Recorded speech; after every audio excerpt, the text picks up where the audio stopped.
আপনি কি হাঁটুর ব্যথায় খুব কষ্ট পাচ্ছেন? আজকের এক্সারসাইজ আপনার জন্য।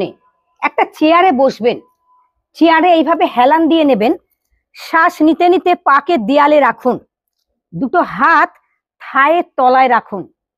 1 2 3 4 5 6 7 8 9 10 11 12 13 14 15 16 17 18 19 20 21 22 23 24 25 26 27 28 29 30। হাত হাঁটুর তলায় রাখবেন না, থায়ের তলায়। পাকে নামিয়ে নিন, বাঁ পা লম্বা করে শ্বাস নিন, দুটো হাত থায়ের তলায় রাখুন, পাকে টান করে নিন। 1 2 3 4 5 6 7 8 9 10 11 12 13 14 15 16 17 18 19 20 21 22 23 24